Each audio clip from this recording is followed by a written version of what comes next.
Hello, I'm Andy Agafangelo. I'm very proud to be the founder of Campaign Group Transparency Task Force.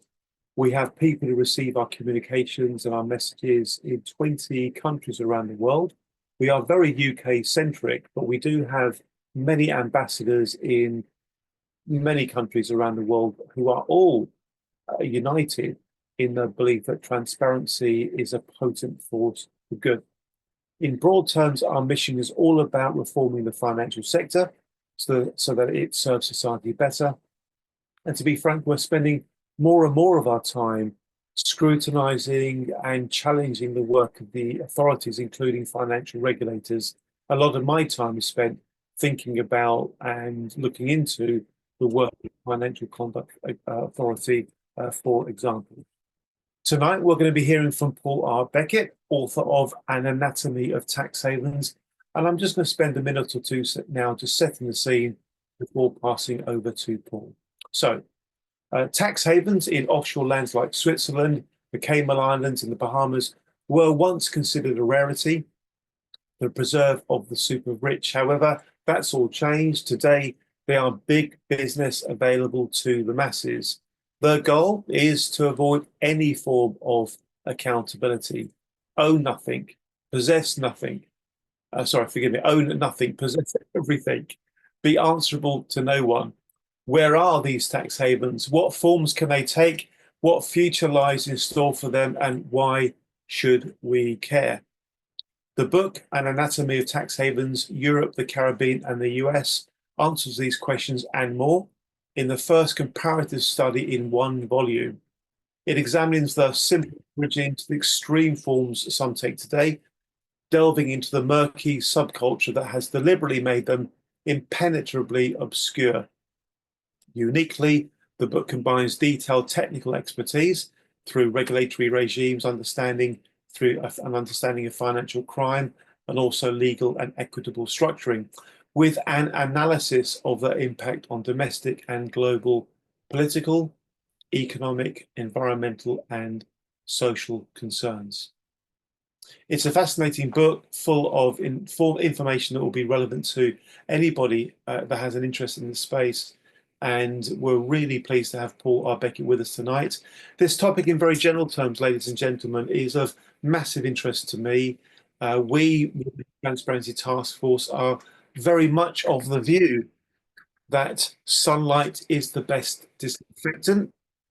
That phrase first used by Justice Louis Brandeis in his book in 1914, all about the shenanigans the banking sector gets up to.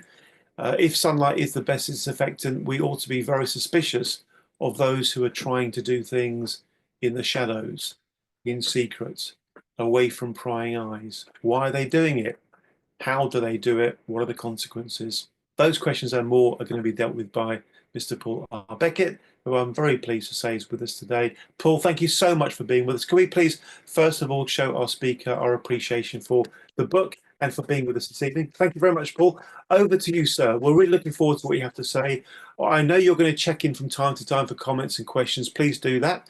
And folks, please feel free to raise your hand digitally or literally, and or put a note in the chat if you want to come in with a point. We'll try to make this as conversational as we can. Thank you all very much indeed. Paul, over to you, sir. Thank you. Thank you, Andy. Well, good evening, good morning, everybody. An Anatomy of Tax Havens is based on 40 years of practice in the Isle of Man and in Switzerland. So it's a hands-on, practical as well as academic book. The goal of the book is to dispel some of the myths, mischaracterizations, and misunderstandings about the very idea of a tax haven. And my approach to this is completely neutral. I'm not promoting what I'm going to describe to you. I'm leaving you to decide whether it's good or bad. And in fact, although we don't have time to go into it this evening because it would be going beyond my time limit, a simple binary answer, are they good or are they bad, doesn't work. It simply doesn't work. They all began as low tax areas, but it's far more than that now. And the taxation aspect of it is not the most important, because anywhere can offer low taxation. Today, they promote far more than this. They promote secrecy and aggressive promotion of what I refer to as beneficial ownership avoidance, and both social and criminal unaccountability. And one of the motivations, the second motivation for writing the book, was because so many books have been written on tax havens. They come across, and they're fine books, but they're slightly ephemeral.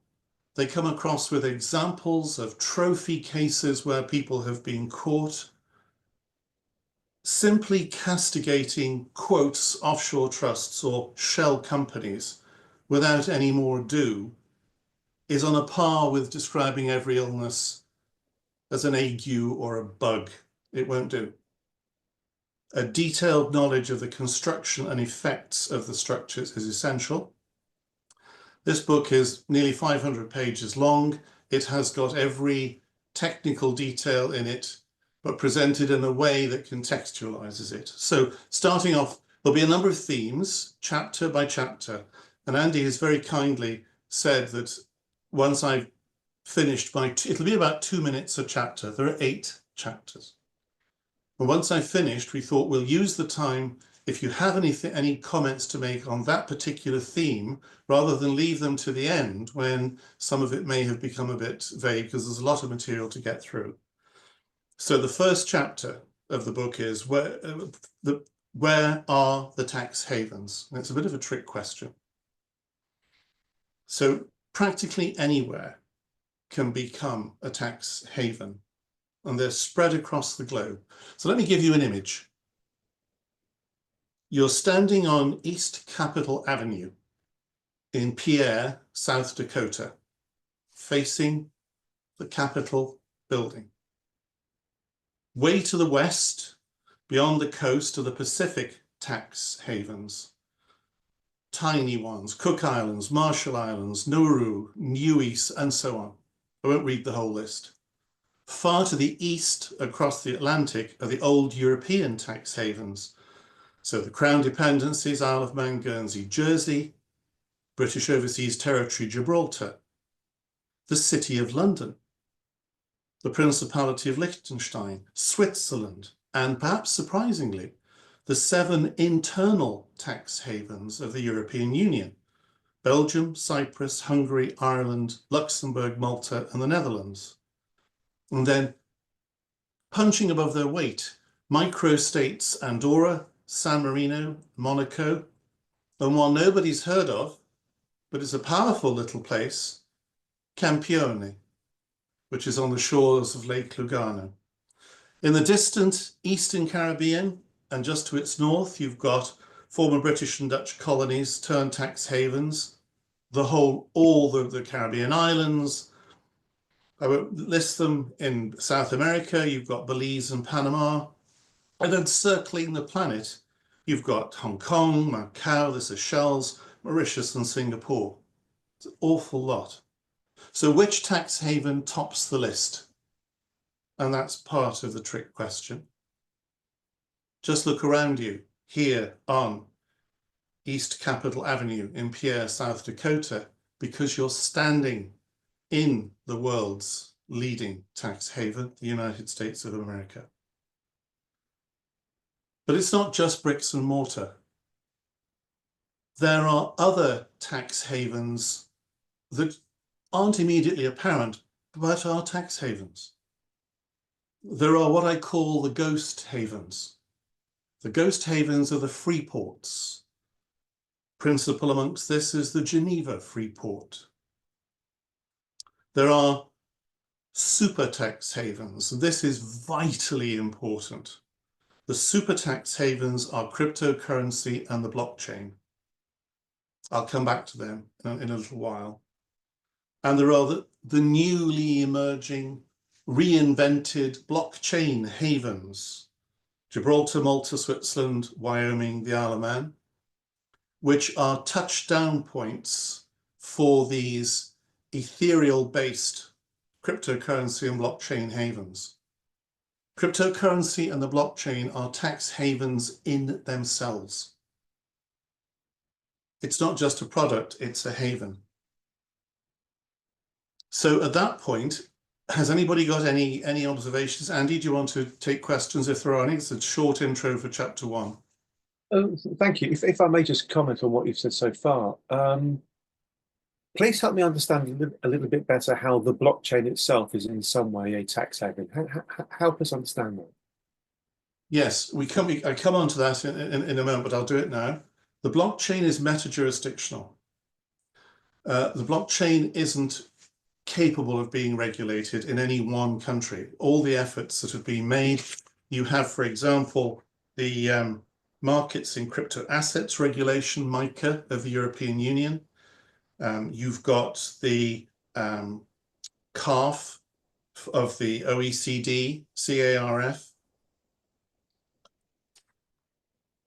They all focus on intermediaries because that's the only way you can control what's the transactions that are moving on the blockchain. But the blockchain is peer-to-peer. There don't have to be intermediaries. And so you have a structure which can't be regulated on a national basis, has no borders. Although they say the blockchain can be monitored, it's humanly impossible to track all the transactions. And so it is people, the clever money is moving away from bricks and mortar tax havens and companies and trusts and foundations and creating structures directly in the blockchain. One of these is the Decentralized Autonomous Organization, the DAO, which is like, imagine a chat room with a bank account. They raise hundreds of millions of dollars, exactly the same way as an offshore structure would do, and invest it largely into the United States. It's completely counterintuitive. But if you imagine, dissolve the borders, dissolve the laws and all the regulations that we put in place for tax havens, float up one level, and that's the blockchain. It's already there. It's the next generation of tax havens.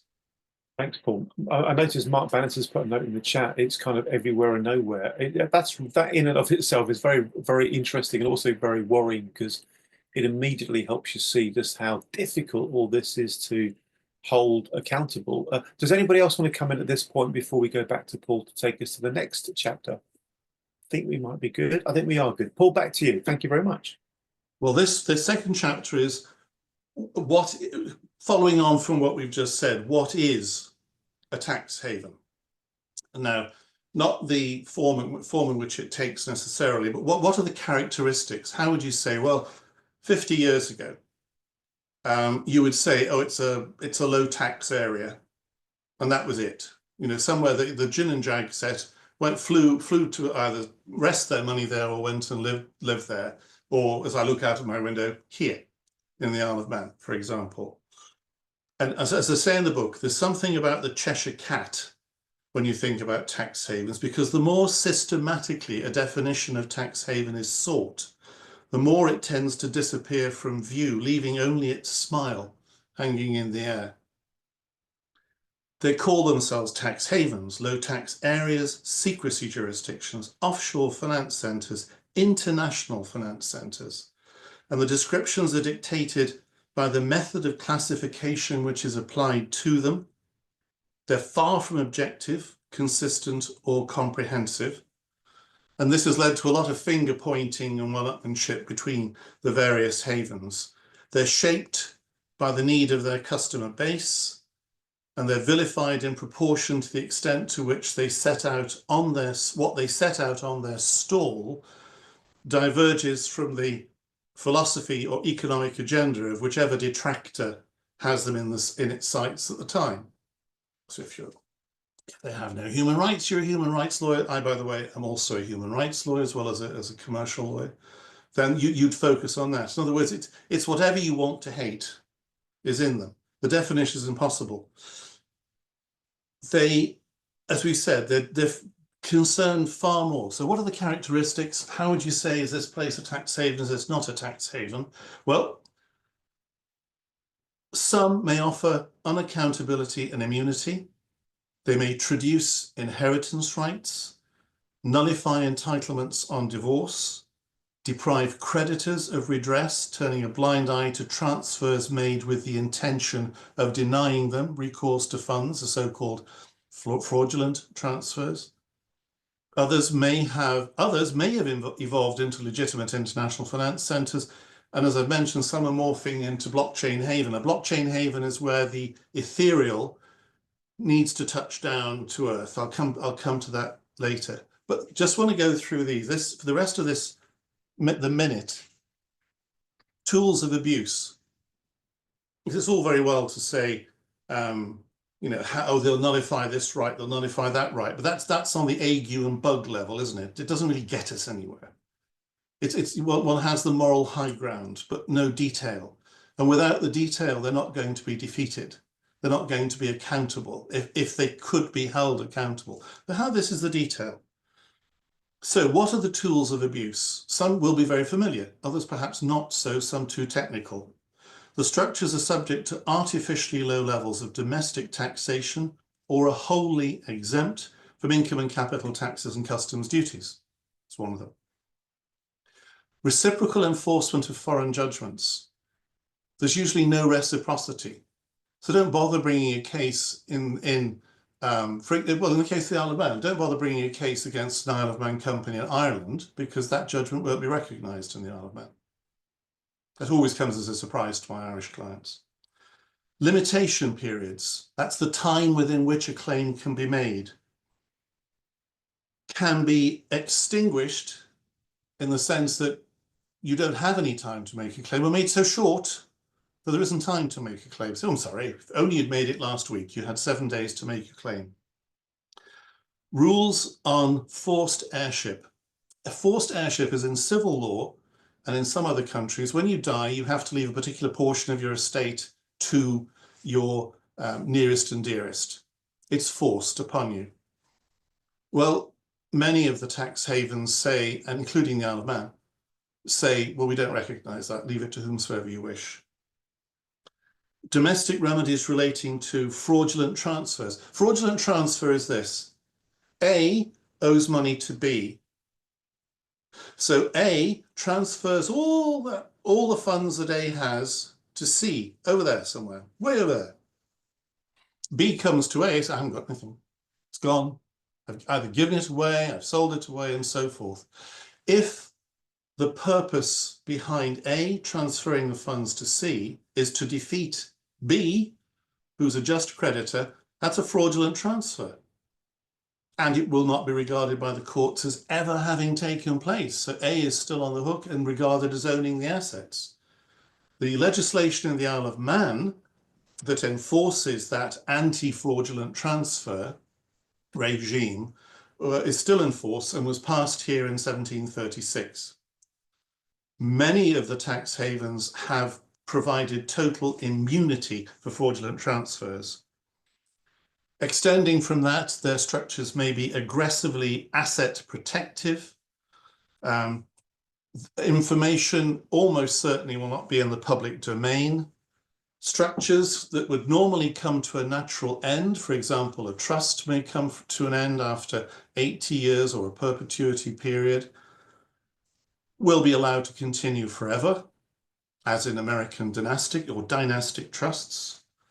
The fiduciary responsibilities of directors, of trustees, corporate and trust service providers may be disapplied, or if they are culpable, there's automatic absolution.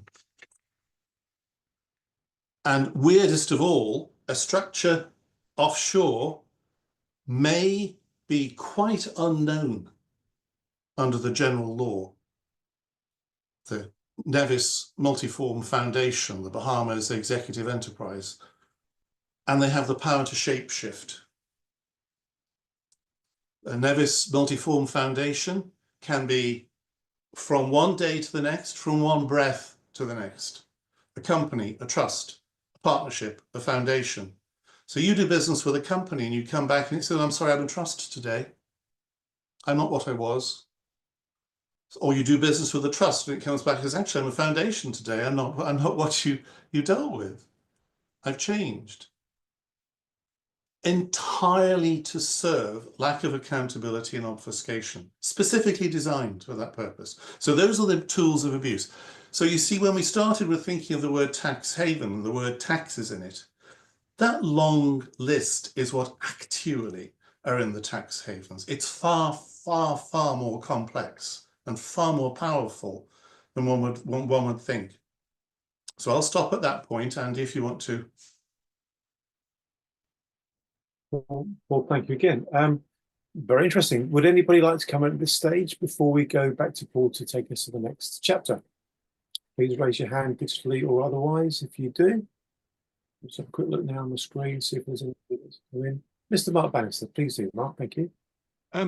Clearly, presumably they started off because of their naming convention. One assumes that they started off from the purpose of tax, and that all these other attributes that you're talking about have been bolted on effectively as additional services. And is that correct? Am I assuming? Absolutely right. In fact, the next chapter, Becoming a Tax Haven, addresses some of the forces that led to those additional points. They began, yes, as simple low tax. There's also another point of, there were 2 points of origin for each. Tax is one of them. And that's what most of us think of for tax havens, and that would be bad enough. But as you see from the list I just put forward, there's so much more going on. And they either by choice or no choice, they begin to offer the other points. And the last 2 chapters of this book, which I shall come to at the end, one is what's the global impact of tax havens? It's much broader than you would think. And the other one, which I've never seen written before, is what's the domestic impact of tax havens on the tax haven, on the people of the tax havens? What have they given up? How have they been controlled? So we come to that at the end. I'll just touch on that. But yes, your point is well made. They're called tax havens. They began that way, but look what they are now. Yeah. Yeah. I don't want to prejudice what you're actually going to tell us in the next chapters, and so I won't press on it further at the moment, but I do have some interesting thoughts or questions for you perhaps later on. Yeah, and by the way, anyone who's on today's meeting, Andy has my contact details. Please, if you think of something after this, it's only an hour and a half, isn't it? Trying to summarize a 500-page book in 25 minutes, and it's an hour and a half. Email me. Andy, you have my full, never mind the general data protection regulation, just please do pass it on. I'm also on LinkedIn. If anyone wants to message me, I'd be delighted. I learned so much from these conversations myself. Well, you know, thank you. So anyway, shall I go on to Becoming a Tax Haven, chapter 3? Yeah. How it Thank happened. you. So, thinking of tax havens as if they were always meant to be tax havens, as if it was their inescapable destiny, is delusional. Why did they choose this path? Were other development pathways open to them? That's a key point. Or was it simply not a matter of their choice? Choice is a luxury most tax havens did not have. They were between a rock and a hard place. What stands out when you examine why and how a particular place, we're thinking now in terms of bricks and mortar tax havens, the real world tax havens, is that sooner or later they surrendered the right to determine their destiny. That's common to all of them. So 4 points of origin. The first, failing marginal or subsistence economies. And in the book, we haven't got time tonight, but in the book, I look at the Isle of Man, South Dakota, and the Principality of Liechtenstein. What they all had in common on the eve of consciously becoming tax havens, offering these more than tax products, was poverty, dire poverty, very little resources, very low population, and a lot of people leaving to go and live somewhere nicer. You think Liechtenstein, surely it's glorious. It wasn't in 1919. And Liechtenstein introduced its tax haven legislation in 1926. In what's called the Personen- und Gesellschaftsrecht, the law of persons and corporations, 1926, and a century ago. So failing marginal or subsistence economies.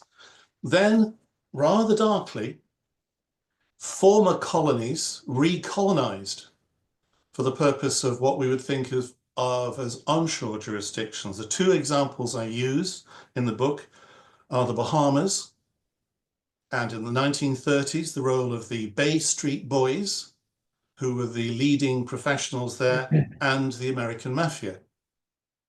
So it's not name calling, it's a historical fact that the Bahamas owes its origin to the American Mafia. And then you have the Cayman Islands as another example. It was a wasteland. Right the way through the 50s into the early 60s, a wasteland. Most of the books say, hey, Barclays opened there. Yeah, Barclays opened a hut. It was an ice cream parlor hut to take the income from the Caymanian fishermen who'd had to go abroad to earn a living and they wanted to send something back to the wife and kids. There was no other bank. And now, one of the preeminent finance centers in the world, recolonized. Then you've got the enablers, the butlers, as they're now often referred to. Oliver Bullock came up with that title. Private army of bankers, lawyers, accounting firms, consulting companies, family offices, and other specialists helping the wealthy and the super wealthy to hide and protect their wealth. Well, they needed to hide it somewhere.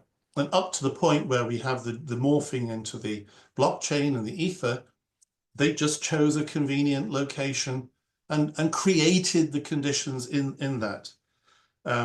So you have professional enablers and money launderers, wealth managers and corporate service providers. I'm not saying they're all crooks. By no means. There'll be a large number of people on this call who work in that sector and who are perfectly respectable. But it wasn't the respectable ones who created the tax havens. We're talking about point of origin. And lawyers and consultants like me. Except I hope I'm on the side of the good guys, not the bad guys, but you don't know. I think I am. And finally, complicit onshore governments. Government insiders, officials, ministers, politicians, presidents are assisting in or instigating the fraud.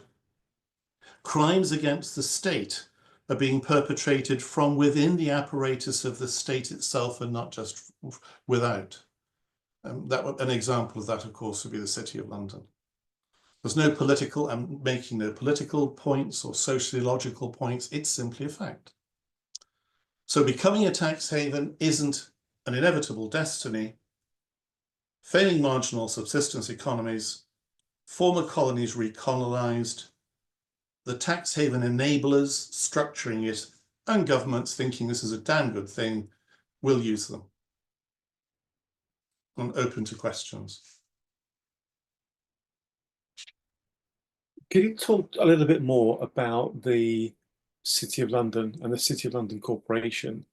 Again, not in a political sense, but help us understand how something as complex as the City of London Corporation and the City of London has historically been allowed to exist, flourish, grow, and even today carry such enormous influence. Any comments about that, Paul? I appreciate it's a bit of a balancing act because I'm not asking you to opine as to whether it's a good thing or a bad thing. I guess ultimately that's a matter of opinion. But how is it that there's a part of London that the Queen's not allowed to go into, or sorry, the King is not allowed to go into without permission? It's a rather bizarre situation, and it speaks to just how powerful these structures can be. Yes. Well, the Bruce Harrington, not Bruce, the Professor Harrington, who's written several books from the inside of STEP. She's a sort of on the inside of STEP. She's referred to it as a new feudalism, or it's really an old feudalism. Yes, the City of London was one of the original tax havens. It has immunity. It's rather analogous to the states within the United States. As I sit here, I think of that for the first time. If you think of the United States tax havens, Delaware, Wyoming, South Dakota, and one or two slightly less prominent ones. They're protected because they sit inside a very powerful country, and so did the City of London for centuries. So it's the deals. Yes, they are. We know from I mean, we can't go into just the English aspect of this, but we know that from so many investigations, the owning of property by Russian oligarchs in London, the passing through of vast amounts of money, illicit fund flow, all facilitated through, one of them is the City of London. And there's also the Netherlands, there's also Luxembourg. But yes, it's because it has historical immunity and took its advantage. There's a whole, by the way, there's a whole section of one of the later chapters in the book, not this one, on the City of London, with all the historical backup and references and footnotes that you can take the whole thing into incredible depth. Well, thank you. Would anybody else like to come in at this point before Paul takes us to the next chapter? Okay, I think we're good. Paul, back to you, sir. Thank you.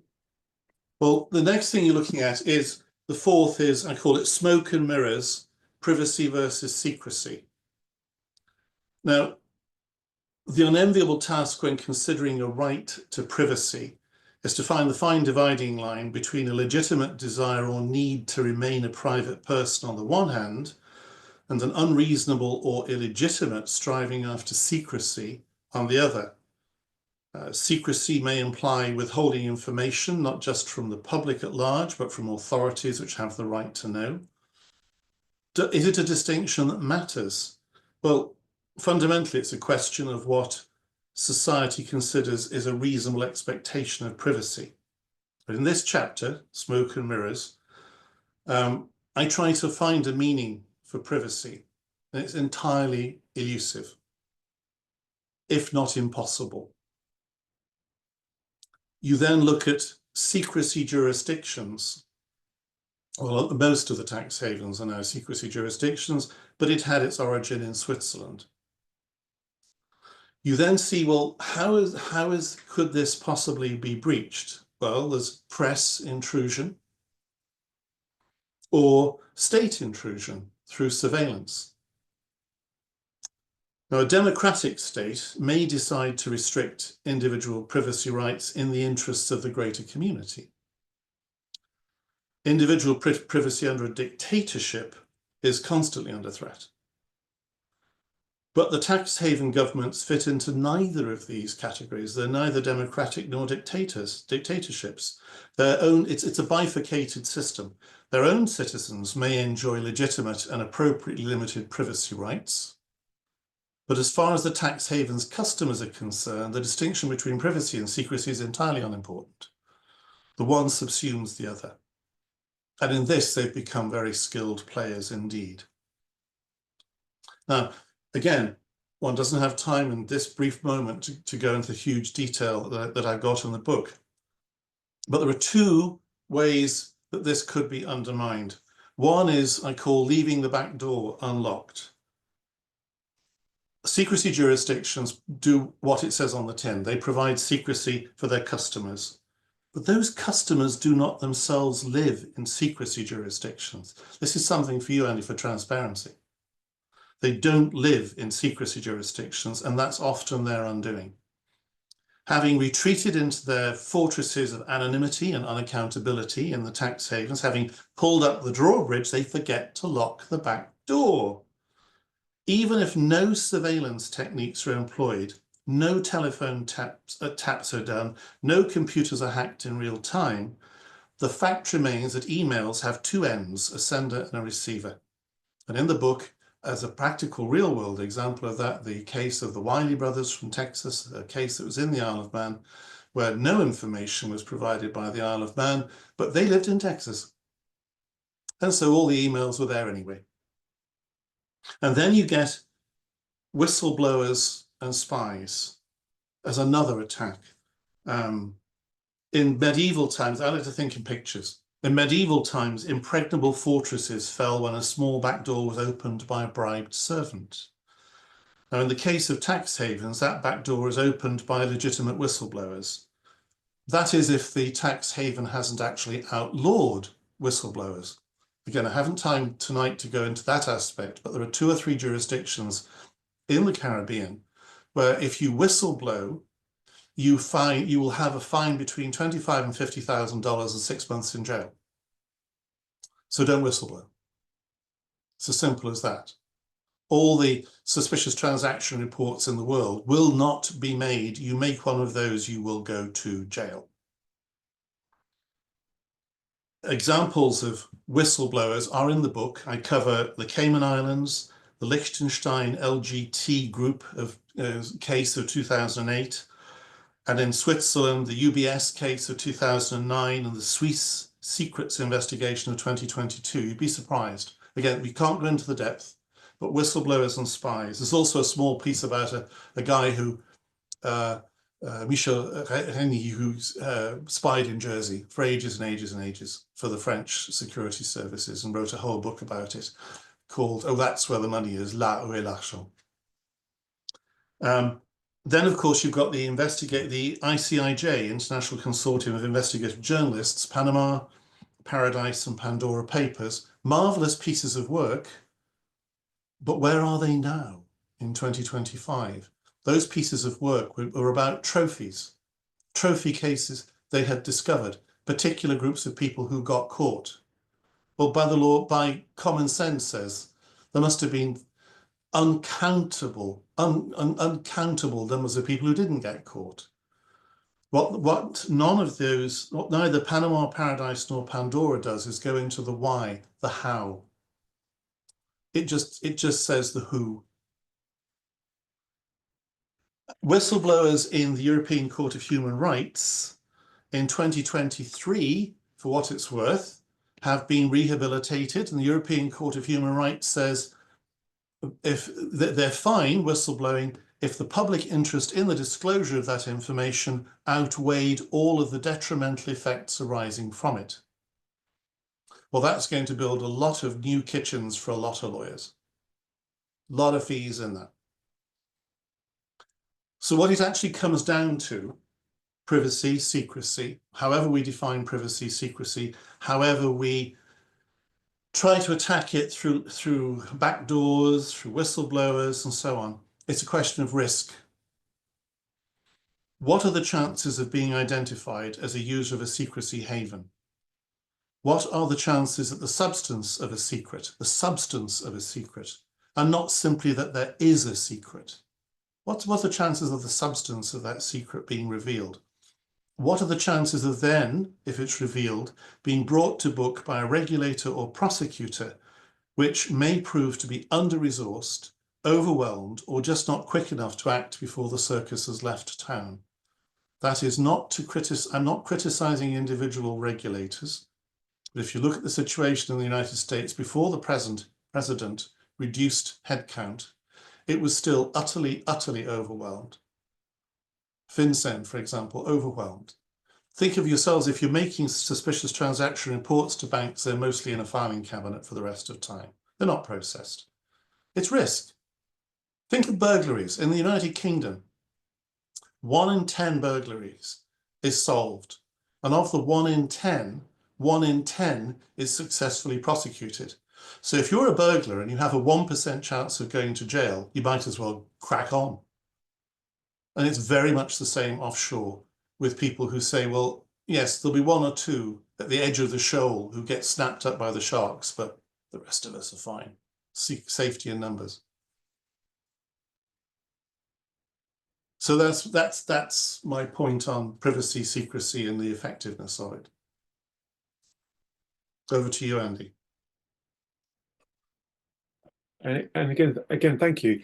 There's a real tension between those two, isn't there? Between privacy and secrecy.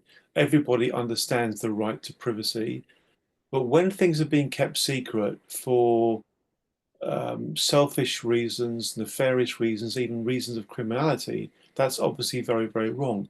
Why is it, though, Paul, that the authorities seem willing to tolerate that which seems so inappropriate in this modern day and age, where supposedly it's a level playing field where people are treated equally and respectably? Why is it that those who know the system and know how to work it often have very deep pockets and can pay the lawyers to get what they want? What is it that's giving the legitimacy to the ongoing existence of tax shelters like this? Well, if you go back to why they were created, they're very handy, aren't they? They're recolonized. They do all the work that the onshore countries don't necessarily want to have taking place there. And as you said, deep pockets and clever lawyers. And not only that, the structures. I will come to in a couple of not this next chapter is on beneficial ownership, transparency and concealment, which goes into that point a little more. And the one after that is on what I call chimeric structures. You'll be stunned. Well, I hope you'll be stunned. You might actually be bored to tears. I don't know, but you'll be stunned because the amount of inventiveness that has gone on in the tax havens to create the structures that are impenetrable. Think back to the tools of abuse. You say, why are these tolerated? Why are they supported? They're not. They're just inviolate.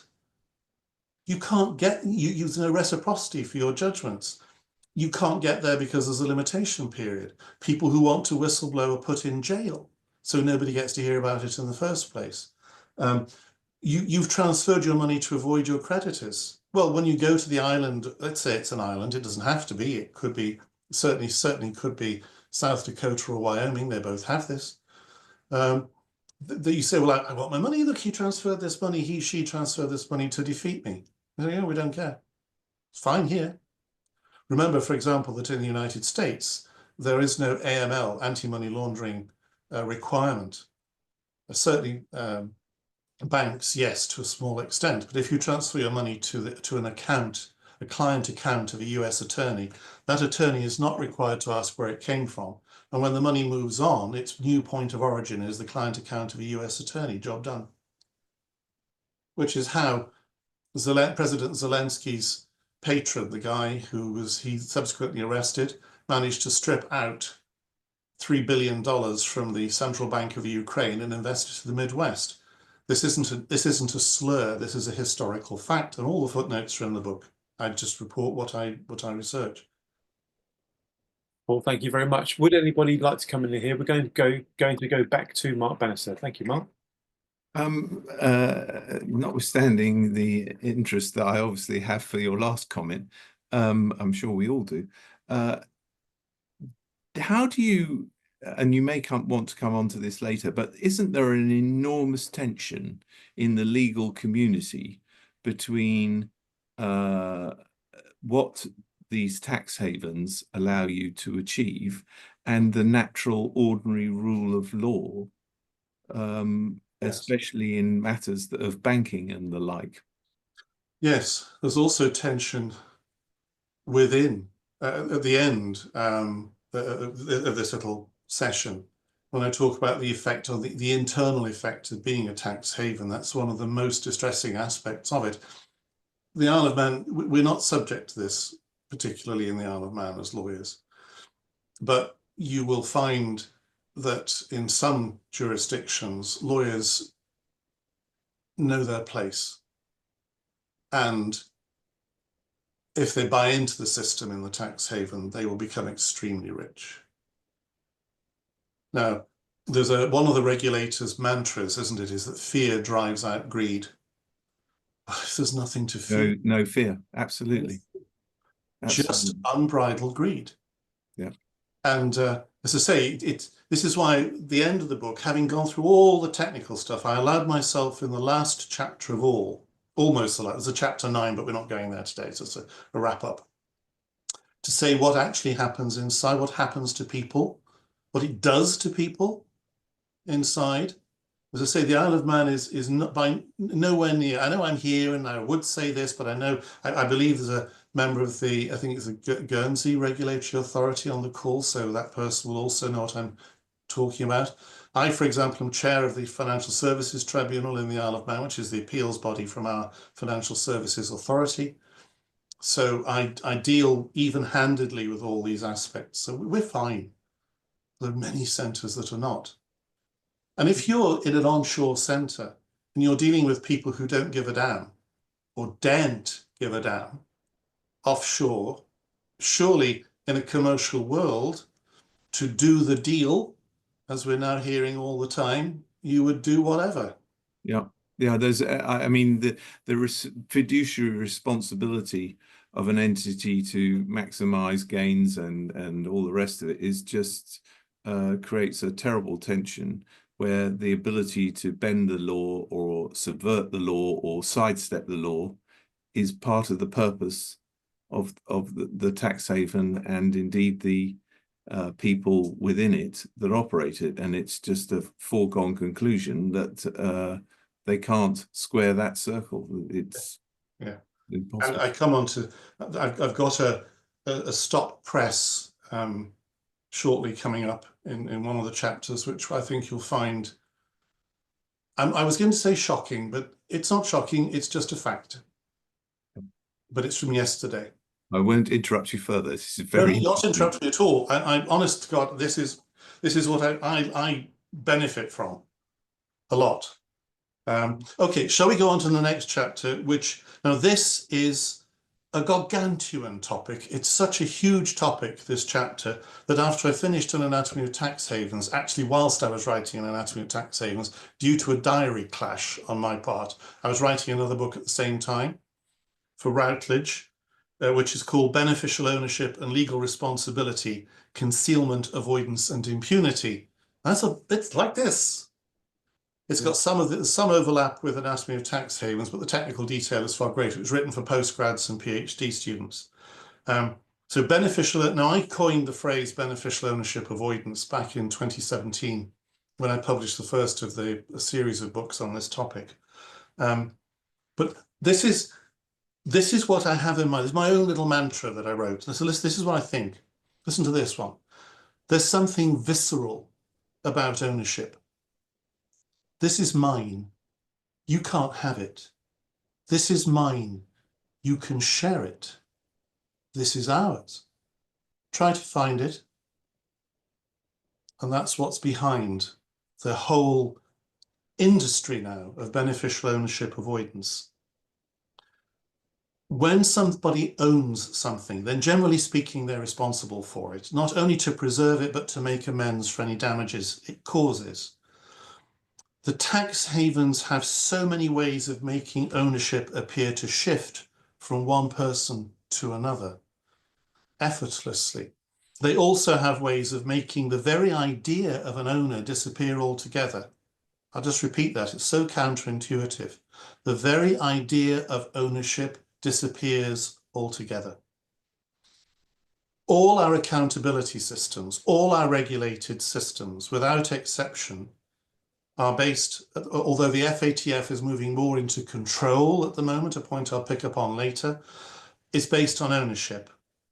At the heart of all systems of taxation, and it's the basis of all regulatory regimes worldwide, is ownership. So where there's no owner, then there's no one who can be held accountable. And believe me, when we come to the chimeric structures, which I'll just touch on because it's vast, there are no owners.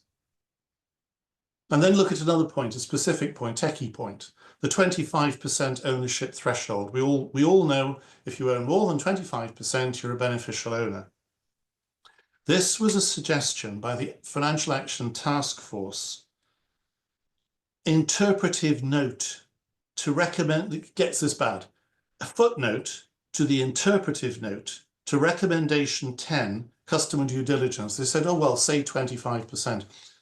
And the financial services industry said, thank you so much, because we love 24.99%. Thank you for putting a fixed threshold on that. Now, the FATF has now recently recognized that control, as well as ownership, is an equally powerful element.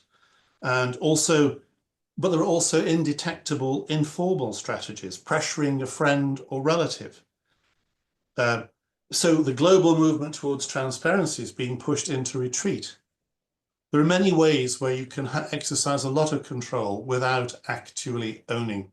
But everything we have is ownership. Beneficial ownership avoidance is such an industry now. So you're building on shifting sands. Not only that, but the idea of ownership varies from legal system to legal system. And in the book, I deal with the common law system, the civil law system, and Sharia law. It's not necessarily, and ownership isn't necessarily the same as beneficial ownership. You don't need to own something in order to control it or to benefit from it. And as Andy said in his introduction, own nothing, enjoy everything is often heard in tax havens. Now, there are two transparency initiatives I just want to refer to very briefly. The European Union's fifth anti-money laundering directive, 5 AMLD. Well, in November 2022, as we all know, in the European Court of Justice, in joined cases Luxembourg Business Registers and Sovim, two separate cases, the court ruled that this is the European Union's own court ruled that the provisions of EU law whereby the information on the beneficial ownership of companies incorporated within the territory of an EU member state is accessible in all cases to any member of the general public is invalid. Yesterday, Stop Press, it's not particularly globally significant, but yesterday, and anybody, Monday, if you're watching in the Antipodes, the chief ministers of the Isle of Man, Guernsey and Jersey met in the UK Home Office and said, no, we're not going to make, we have registers, they're not public registers, and they said, no, we're not going to make them public, it would be far too complicated, look at the judgment of the European Court. Now, yesterday, something else happened, something that you wouldn't believe. Under President Biden, the United States of America passed the Corporate Transparency Act 2021. It has the 25% threshold, but a lot of people do have, jurisdictions have that threshold. And it was to get to the bottom of shell companies. The United States Treasury Department yesterday, I'm going to read it in full, it's very short, issued the following press release, Monday, the 3rd of March. The Treasury Department is announcing today that with respect to the Corporate Transparency Act, not only will it not enforce any penalties or fines associated with the beneficial ownership information reporting rule under the existing regulatory deadlines, but it will further not enforce any penalties or fines against US citizens or domestic reporting companies or their beneficial owners after the forthcoming rule changes take effect either.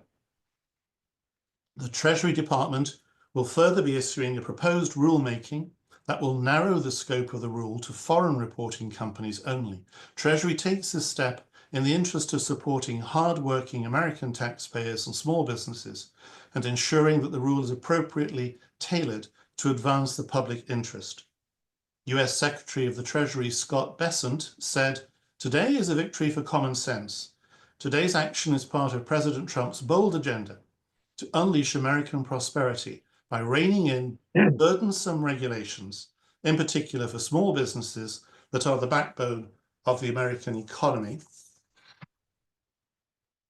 The president, I'm simply reporting this, on his Truth Social, the president wrote yesterday following that announcement, exciting news. The Treasury Department has announced that they are suspending all enforcement of the outrageous and invasive beneficial ownership information reporting requirements for US citizens. This Biden rule has been an absolute disaster for small businesses nationwide. Furthermore, Treasury is now finalizing an emergency regulation to formally suspend this rule for American businesses. The economic menace of beneficial ownership information reporting will soon be no more. That's yesterday. But that is a massive issue, Paul. So here we're talking about a major piece of regulatory accountability activity, trying to shine a big bright light on all these important issues. And in the space of a very short period of time, it's been completely stripped back without any, it would seem, any consultation or engagement or considered thought. The gentleman you mentioned, Scott Bessent, I think I'm right in saying he's the individual that is replacing the sacked leader of the Consumer Financial Protection Bureau, which is a body within the US designed to protect consumers from harm from malpractice, malfeasance, etc., from the banks. This is perhaps the most worrying piece of deregulatory activity I've heard of, and it's very good of you to bring this to our attention.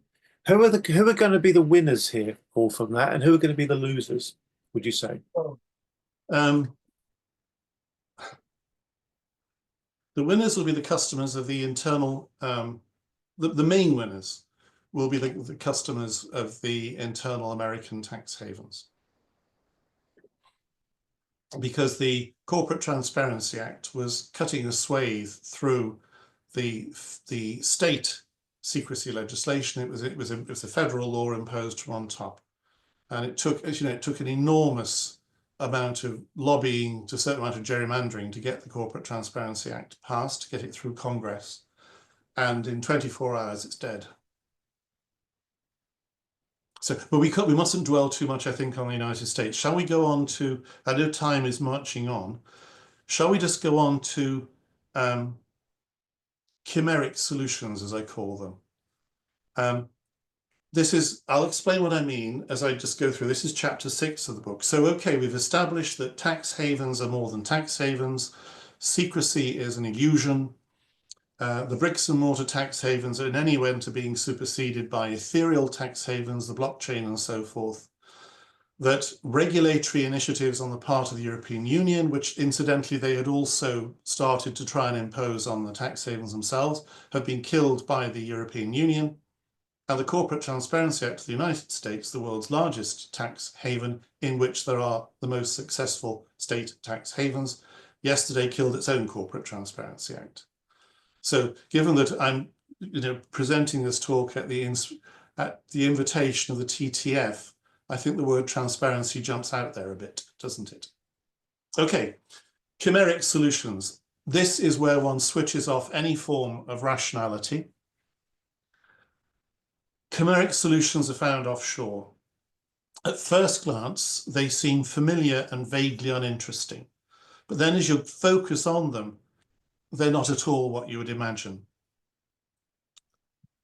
There can be unintended and unforeseen, or from some people's point of view, fortuitous consequences when a legislative initiative developed onshore transfers to a low tax jurisdiction and therefore becomes a tax planning opportunity. Not only structures, but concepts follow a different evolutionary path offshore. Tax havens, under pressure from interest groups, put legislation in place which distorts and warps standard structures such as companies, trusts, foundations, and even life insurance policies. All are changed to serve the customer base of their finance sectors. They're wholly artificial, and above all, they're not entities which have evolved to serve a social need of the inhabitants of the tax havens themselves. In the old days, we used to say in the Isle of Man back in the 80s when I started practicing, we said, yeah, we have some wonderful structures and some wonderful tax benefits which were introduced for our own people. We were rather poor, and we have low tax. It kept us going. You're welcome to come. And that morphed into people coming in saying, oh, we love you. We'd just like you to enact this, this, this, and this, and you'll be perfect. Legislation on demand.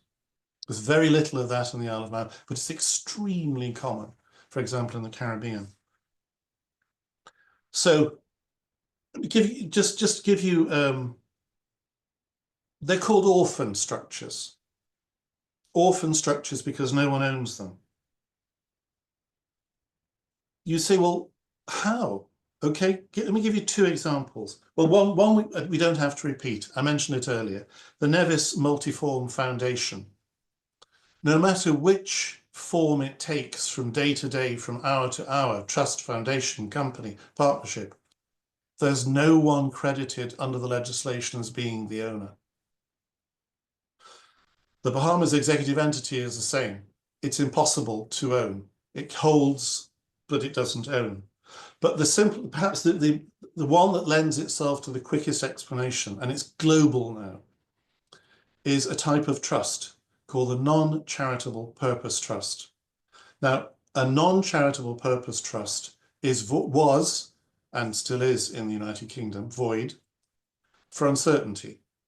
It's a trust that it has a purpose, but it doesn't have any named beneficiaries. Well, if it has a purpose, how can you enforce it? Who's there to enforce it if there are no beneficiaries? If it's a charitable purpose, then of course you just go to the court and say, yeah, we're going to benefit that particular wildlife park, we're going to restore that particular building, we're going to put some money to the orphanage. Doesn't matter which orphanage, it's going to an orphanage, and that's sufficiently specific. It's not void for uncertainty. But for a non-charitable purpose, where do you go?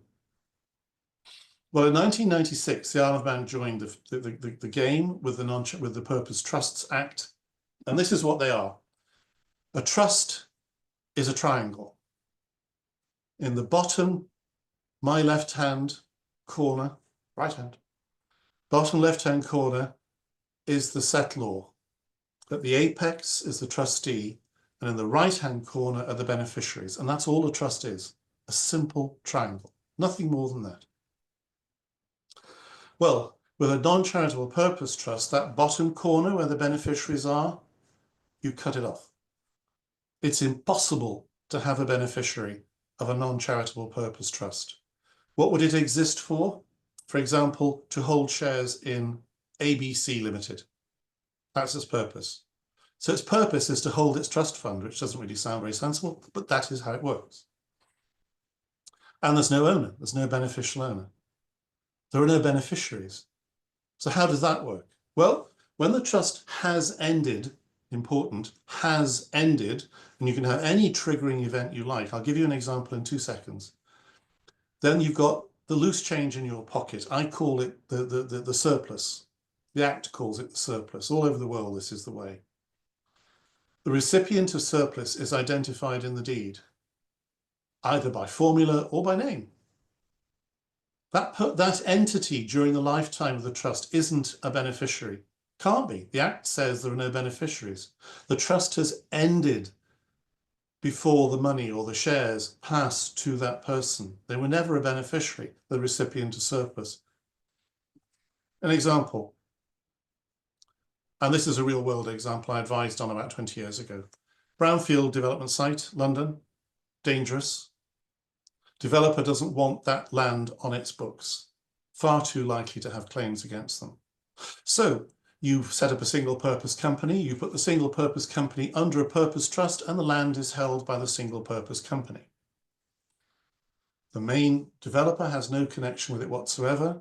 The company is owned by a purpose trust, which itself has no ownership structure. The purpose trust is written so that when planning permission is given for the brownfield site, that means it's not dangerous anymore. The trust comes to an end automatically. You've then got, so it's ended. What do you do with the surplus? What is the surplus? It's the shares in the company underneath. Where do they go? One guess. To the developer. One of the reasons the purpose trusts, non-charitable purpose trusts, were originally introduced for Canadian Pacific so that they could hold oil tankers in single purpose companies that were off balance sheet, but which would then slide sideways when sold, or the proceeds would slide sideways when sold, or if they hadn't actually sunk and polluted anything. That's one small example. The chapter that I've got has got many, many, many, many examples of ownerless structures like this. Why are they chimeric? They're chimeric because they sit inside the body of law by which they are ostensibly identified and to which apparently they belong, a company, a trust, a foundation, but they share none of its DNA. When is a company not a company? When is a trust not a trust? And what possible social purpose could such chimera serve within those jurisdictions? None. This is legislation for the customers. I'll come back to this idea of this bifurcation within the states a bit later. So I'll pause there again.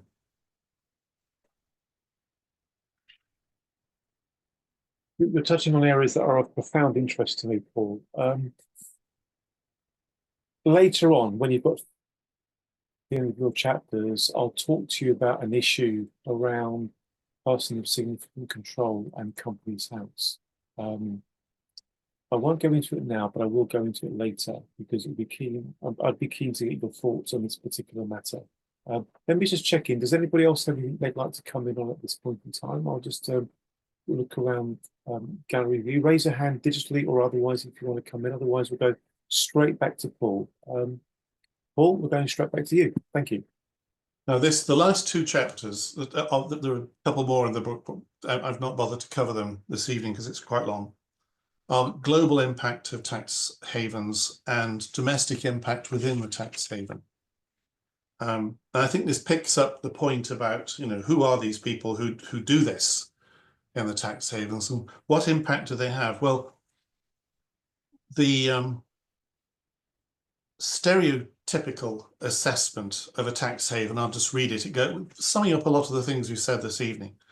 So whilst a tax haven is in full spate, it employs tools of abuse, which endow its customers with legal immunities, far wider than those which customers could ever expect to enjoy at home. Privacy morphs into secrecy. Legitimate tax avoidance evolves so aggressively as to be indistinguishable from tax evasion. And in any case, tax evasion itself was always on offer. Some havens may facilitate illicit funds flow, support kleptocratic regimes, and turn a blind eye to corruption and financial crime. Modern anti-money laundering and anti-financing of terrorism initiatives depend on tracing an owner, someone ultimately responsible who can be held accountable. The tax havens accord their customers with the possibility of owning nothing, enjoying everything, beneficial ownership avoidance. The near absence of accountability and the locking away from the world of vast sums of money distorts international human rights and degrades the environment. The first book in the series of four of these is a fifth book which isn't relevant to this, was Tax Havens and International Human Rights. Not tax and international human rights, that has been well researched and well documented. Tax havens and international human rights. That was back in 2017, that was published. And it's those who suffer. I was going to say, is it just something we have to live with? Are these engines of the global economy? And this is some sort of toxicity, some pollution we just have to put up with because basically it's keeping the oil, it's oiling the wheels, keeping the world's economy going round. It's the collateral damage that interests me as a human rights lawyer, but not specifically necessarily as that, because it's not the oligarchs who suffer, is it? It's the poor. Yeah. So just a short list. These are a lot less lengthy chapters. Well, actually, yes. So what global impact? Tax avoidance, tax evasion, money laundering and the super tax havens. So money laundering through the blockchain. Remember, the blockchain is unregulated. You can have all the anti-money laundering laws you like. They don't apply. They can't apply. Illicit funds flow, kleptocracy, corruption, and financial crime. And in the book, I use Luxembourg as an enabling tax haven through which illicit fund flow has become a torrent. And all this, by the way, this isn't just speculation. Everything I have written is supported by research. Each chapter has a full bibliography. Everything was peer-reviewed before the book was published. So Luxembourg, an enabling tax haven, and then the engagement of wealthy personal and business interests within the Russian Federation and within the People's Republic of China. There are fascinating structures that are there. There's an example of international human rights abuse. Switzerland. Switzerland's responsibility for the extraterritorial impacts of tax abuse on women's rights and gender equality in terms of the United Nations Convention on the Elimination of All Forms of Discrimination Against Women, 1979. This is a United Nations decision, and again, all the references are in the book. They found that Switzerland's lack of reciprocity in transparency, without, we can't go into great detail tonight, was having an appallingly detrimental effect on women's rights and gender equality, specifically in the sub-Saharan Africa. That's not academic, is it? That's people suffering. That's the real world. That is human suffering caused by tax structures. It's bizarre. Sorry, back to you, Paul. Back to you. And then the last one, the impact, the one that's now coming up, and there's very little research has been done internationally on this, but I'm sure it'll grow, is the impact of tax havens on the green agenda and what constitutes environmental degradation. If the tax havens are a sump into which so much money is sucked and stays there, it's not going elsewhere. Now, a slightly questionable, are we shoehorning green issues into tax havens? Don't know, but it is being talked about. It's being talked about, but it hasn't been as fully researched as the other aspects. So I just mentioned that in passing. So the global impact: tax, money laundering, illicit fund flow, crime, international human rights abuse. Now, when we started earlier, at 6 o'clock tonight, and we were talking about tax havens, I don't suppose that a lot of that was actually in contemplation. No. But it's there. It's there. And it's objectively determined to be there.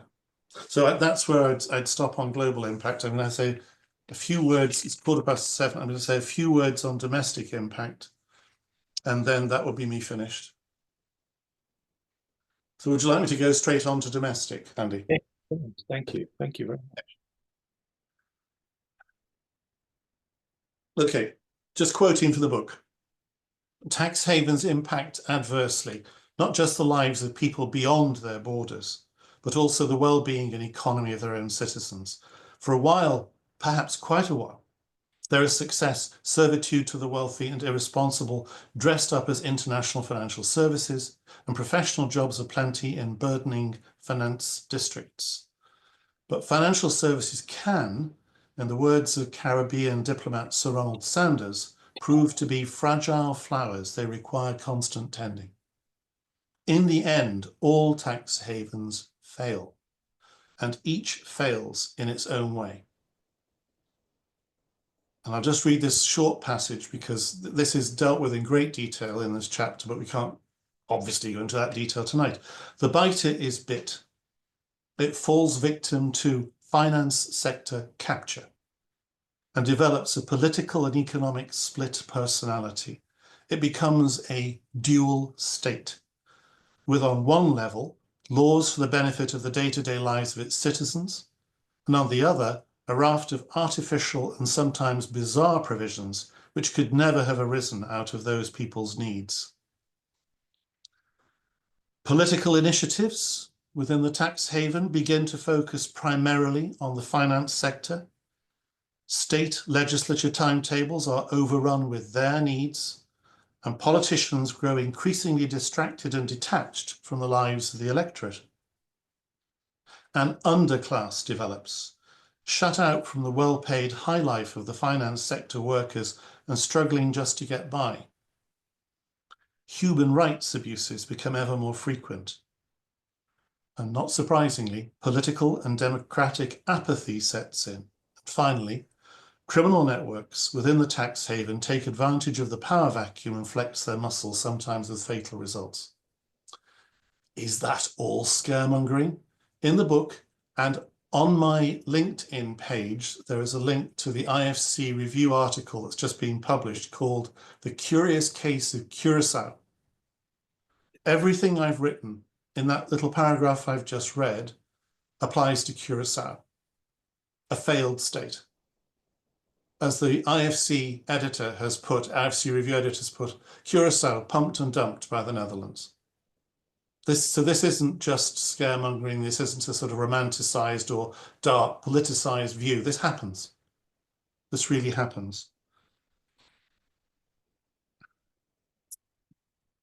tax haven governments are in thrall to a financial services sector whose luminaries and drones live lives set well apart from the local community. That local community forms an underclass, not from choice based on a sense of cultural distinctiveness or national identity, but simply because the financial services sector does not need their unskilled presence in its ranks. Now, in this particular chapter, chapter 8, I deal with not only Curacao, an extreme example, but the bifurcation of almost citizenship rights, not quite rights, but citizenship access to services in the states, South Dakota, Wyoming. It's called the Billionaire Playbook. It is quite astonishing. The dual state is a concept from 1938. A Jewish emigre lawyer, Finkelstein, wrote it and said, well, we had all our laws in Germany under the Nazis were state laws and were laws, but there were laws that were above and laws that were for the people. People still had companies, they still had marriages, they still had partnerships, they still had contracts, but they also had laws above that said, let's kill all the Jews. A dual state, a bifurcation. And that was a law. And in the tax havens, you have all the laws, marriage, contracts, everything else, buy a car, sell a house. And above, you've got all these other ones floating. But they are the ones that are focused on. These just lower ones just kind of take care of themselves. And political apathy is the biggest open door to abuse. So the effect on, and then the circus leaves town. And they do leave town. And with the rise of the blockchain and the ether tax havens, the meta-jurisdictional tax havens, the bricks and mortar havens, unless they morph into what, as described, remember the blockchain havens, the ones that provide little structures you can put your ethereal structures into. Wyoming has just done this. It's allows the decentralized autonomous organization, this bank, chat room with a bank account, to become an LLC in Wyoming if it needs to touch down for whatever purpose on it. But assuming they're not, then the circus has left town. There will be long years of trying to build back an atrophied economy, which has been narrowed and warped to serve just one industry to the exclusion of all others. As I said, just refer you to Curacao. And just as a concluding, one last minute, a concluding reflection on the whole book, and reflection perhaps would serve for what I've been saying this evening. And this is a quote from the book. If this book has been a journey, where have the unfamiliar pathways led us? What impression have unexpected landscapes made on us? Are tax havens really what we thought they were? Are they peopled with the glitterati and their grateful, well-heeled acolytes? Or are we in a much darker place, a place of ambiguous integrity, driven by greed, corruption, and commercial expediency? Tax havens exist because they were dreamed into existence. They are sustained by our dreams. Wherever we fancy we live in the reflection of tax havens. Wow, Paul, this has been such a potent conversation. Before we do anything else, folks, let's show our appreciation to Paul. You've really brought your book to life. That is incredibly powerful. You've created such a swirl of thoughts in my own mind. Allow me, if I may, just to talk about what you just said. That paragraph you read out, if you don't mind, please do email me the words, because that will go into the Transparency Times next week, because that is such a powerful set of thoughts. Yeah, I sent you some notes. That's actually on the last page of the notes I sent you. So you've got not my good. Thank you very much indeed. The point about we dream them into existence, the reality is they are a bit of a dream for those that want to have that dream, but they are excuse the obvious pun here, they're a nightmare for society as a whole, aren't they? Yes. They are allowing wealth to be hemorrhaged. They are an antidote to accountability. They are a smokescreen to the sunlight of disinfectant. Very few people gain from them, and the rest of society is paying a price. If I had a magic wand, I'd ban them. I'm sure you would too, because they really seem to serve no true legitimate purpose other than for those who have nefarious reasons for wanting to make use of them. Powerful stuff, Paul. I'm going to briefly dwell on one particular topic, which I indicated earlier. Um, Person of significant control. So if I may, I'm going to quickly share my screen to show a very, very short video clip, and I'll explain why. This is a video clip. It's only about 40 seconds from a comedy program called The Outlaws. And just to give the context here, bunch of people who are basically good people who need to desperately make some money, and they dream up the idea of creating an offshore tax haven. Okay, so I'm going to briefly play this and I'll use it to explain the context of my question. Okay, so it's only about 30 seconds or so. So it's just a very short clip talking about how bad the UK is as far as setting up companies are concerned and the lack of due diligence. We're almost famous internationally for being such an easy place to set up a company.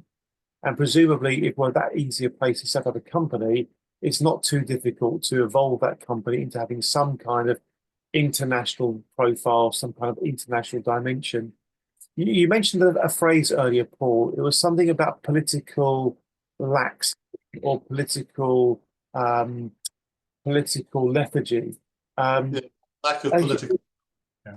Thank you very much. When you said that, it made me think of that clip because it seems to me there just hasn't been the political will to strengthen the many things that we do have in place, the institutions like Companies House, to properly protect against fraud and illicit money flows and dodgy actors and all these sorts of things.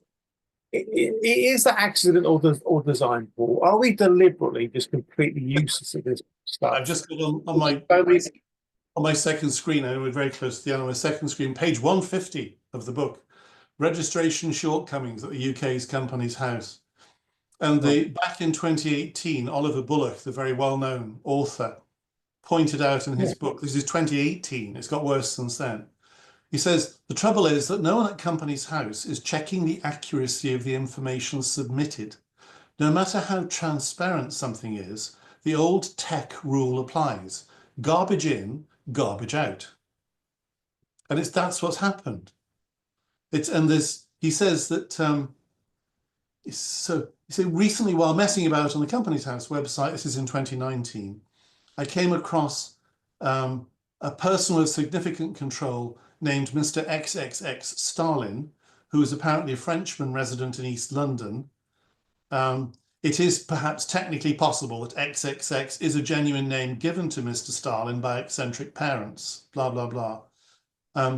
Before long, and it just goes on. Names that are made up simply of repeated strings of letters, MMMMM, YYYY.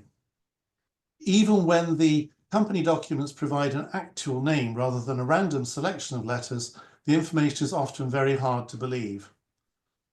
Now, we've just had, there's a gaming case in the Isle of Man, King Gaming, on which I'm not involved, and the matter is sub judice and therefore will not be commented upon. But 108 immigration applications were made by people living in one semi-detached house in the Isle of Man. It's the same thing as I've come across with clients. I've come across, you ask for the client due diligence on the company, and you think that's a rather odd address for a company of this magnitude. So you go on Google, street search, Google Maps, and you find it's a row of terraced workers' cottages in Scunthorpe, and very unlikely to be the centre of an international financial services business. And of course, that's when you make your STR.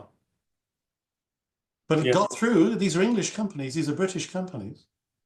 No one has checked that the couple who live in a 2-up, 2-down in a workers' cottage in Scunthorpe are not running a PLC. And Paul, we've got a situation at the moment where there's an issue around whether an organization's PSC, person of significant control, is that which this entity has registered on Companies House. And we are challenging Companies House, saying we don't think this person of significant control as registered is correct. Please look into the matter and please use your powers to establish the reality of the situation. Companies House have basically come back to us and said, if you want to challenge this company's status in terms of its person significant control, you need to take them to court. It's basically, Companies House is basically sidestepping its responsibilities for maintaining an adequate and accurate register. And we're challenging them on it, and we're going to continue to challenge them on it, because our understanding is under the new Corporate Transparency Act, Companies House literally has a responsibility to validate the accuracy of its register. But if we've got Companies House apparently trying to sidestep its responsibilities, then something is going horribly wrong.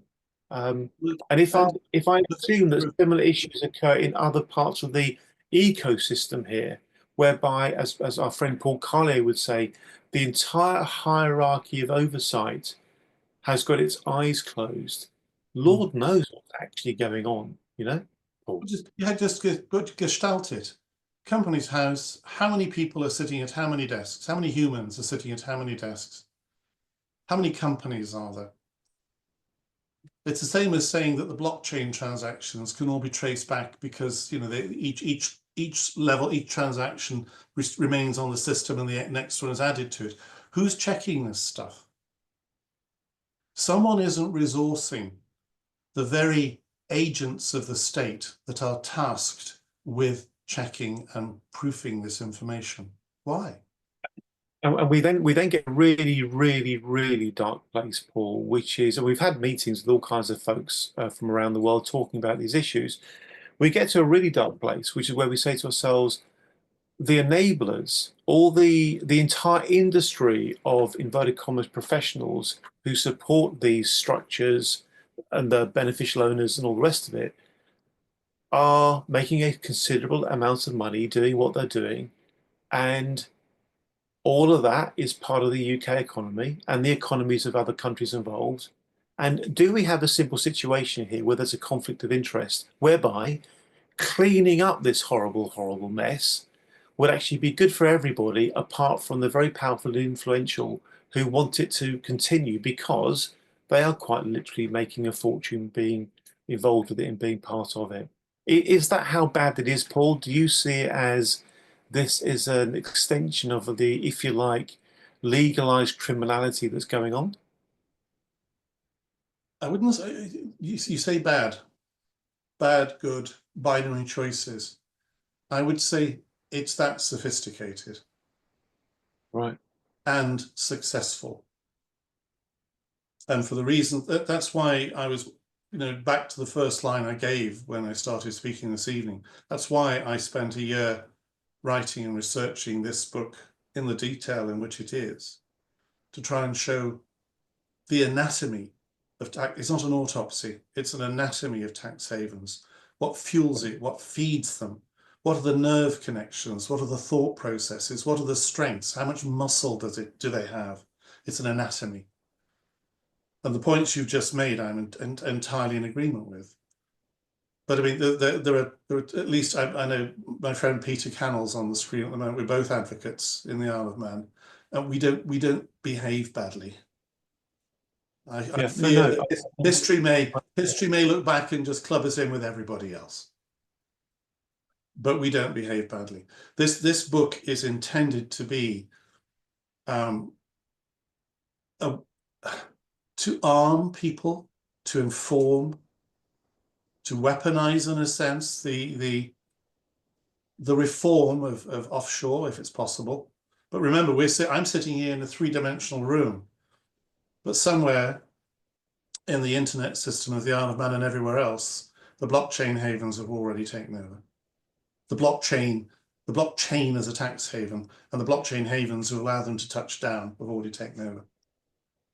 Paul, I'm keenly aware that we don't have a huge amount of time, so I'd like to ask you a very pertinent question, which I imagine is on the minds of most of the people on this call.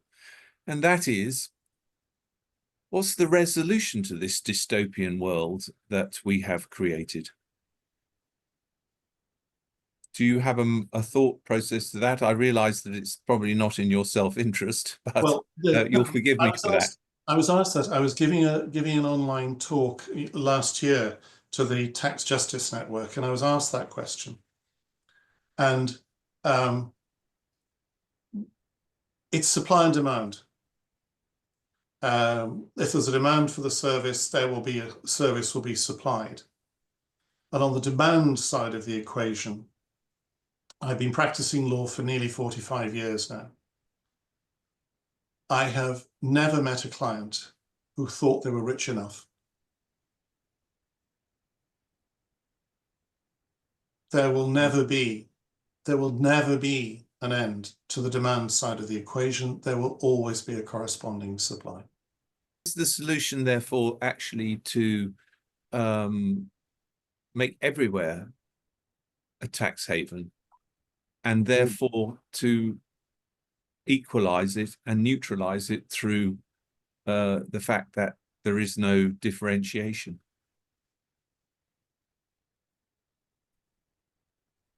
Possible, but it's a lovely idea, but some of the, for example, the anti-fraudulent transfer legislation, the lack of judgment reciprocity and so forth, that would militate very strongly against. If you had every country in the world enforcing every other country's judgments, if you had it can't be done. I recognize that it's an impractical solution. I'm just trying to brainstorm my way to understand. I mean, this evening you've opened up an immense world that I thought I had some perception of and realize I have none. Well, I'll tell you how I'm seeing it. I'll tell you how I'm seeing it now. You know the game Snakes and Ladders we all played it when we were young, Snakes and Ladders. So you work your way around the board, and you sometimes go up a little ladder, and you sometimes go down a snake.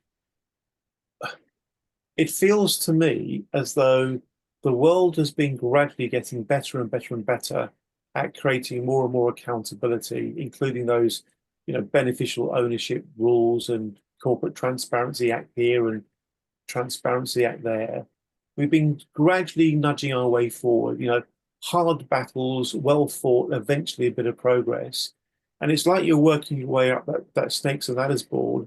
But then what you read out earlier, Paul, is horrifying. It's like the equivalent of going all the way back to the beginning of that Snakes and Ladders board, when we have the US choosing to completely undo developments and progress that would have taken years and years and years of graft and battling to win. It's like a game of Snakes and Ladders.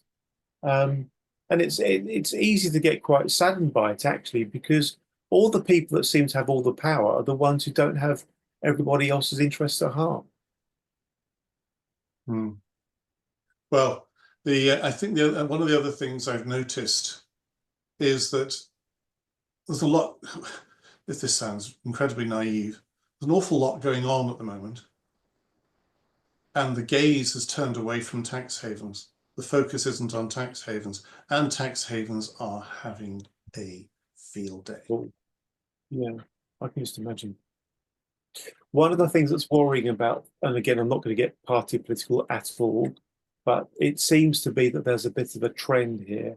Stuff that suddenly becomes acceptable, in inverted commas, in the US is followed in other parts of the world.